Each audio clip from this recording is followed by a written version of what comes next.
different topic for me, and I want to make sure you know I am not a doctor, but anyone who's been working in art for any length of time probably has spent their fair share of hours hunched over a desk or a canvas or an easel, something like that. And what you're going to find is that it's very easy to have repetitive use injuries.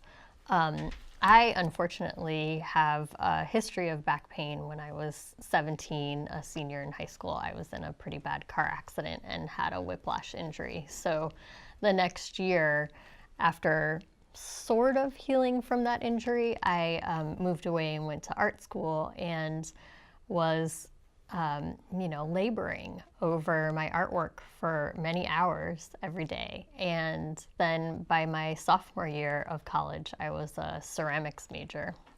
And at that point, I don't know if you guys can tell, but I'm kind of small and I'm a 90-pound weakling. And at that point, I had to lug around 50-pound bags of clay and chemicals in the ceramic studio.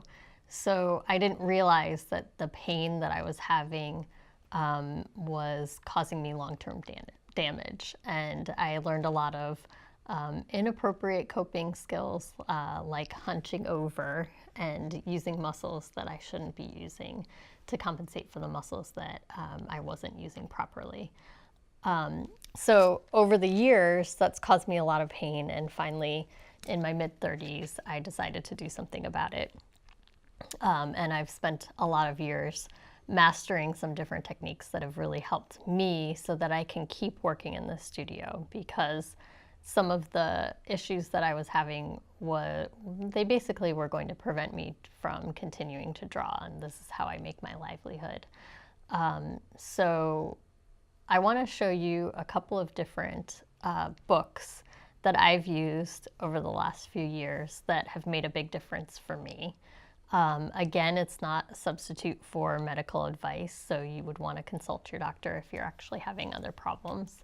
But I'm going to guide you through what has worked for me with these books, and you might find that they'll either give you better habits so that you can continue to create artwork without having any of the problems that I've had, or they'll correct for some things that you might have been doing already without realizing that could be problematic for your body. So let's take a look at this one. This one is a book called The Trigger Point Therapy Workbook, and it's by Claire Davies and Amber Davies.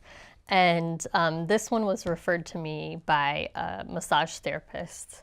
And what I love about it is that you can go right to the table of contents. It's going to tell you a lot about trigger point therapy and treatment guidelines and things that you want to avoid if you're doing this type of work on yourself. But then it's going to guide you right to, are you having pain in your head, face, or neck, or shoulder, upper back, upper arm, your elbow, forearm, and hand, etc. And so where I was having the pain was mostly in my elbow, forearm, and hand. And so what you can do is you open the book to this chapter. It is describing the parts of the body so that you have no confusion. And then where I was having pain was, let's see, on my outer forearm. And then it gives you a bunch of different muscle groups that you can go to investigate. Are those the muscle groups that are referring the pain into your arm? So for me, the challenge that I was having was with my scalenes, which are in my neck. And you can go to the page on scalenes. It's going to guide you through. I'll show you also if you were to look further into this chapter on elbow, forearm, and hand, you can go to, I'm having pain in this area, and these are the trigger points where the referred pain is in this area. So imagine you were having pain in your middle finger and ring finger, and then your outer elbow. These are the 2 points that you're going to be working on.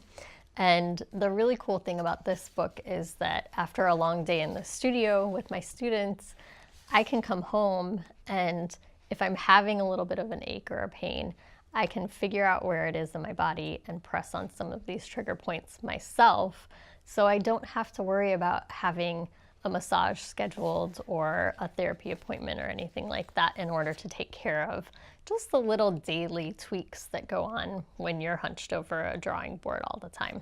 So this book has really helped me quite a bit. A lot of other practices that I have helped a bit too. And so it's all kind of working in combination. But I know that some of you are out there probably working and drawing in less than ideal conditions. Like when I was a teenager, I know I was sitting in bed drawing all the time. You guys are probably doing that too. Some of you might not have a nice art desk, so you're probably clearing things on and off a coffee table or a dining room table. And maybe the height of your chair in relationship to the table isn't ideal. So you'll find that the more you do those types of things and compromise on those types of things, that the more repetitive use injuries you'll have, and it will cumulatively start to affect you. So I'm going to try to give you these tips as I go so that you can set up a really healthy practice for yourself, because I'd like to be able to see you drawing well into your old age, as I plan to be doing. Thank you all so much for watching. Make sure you subscribe to my YouTube channel, LZM Studio, where I frequently release quick tips and all kinds of different ideas about drawing. Also check out my Facebook and my Instagram page. I like to show photographs of my artwork, of my students' artwork, and share funny stories from my students on those pages. And then check out my website, lzmstudio.com, where you're going to find more inspiration and full-length, detailed tutorials.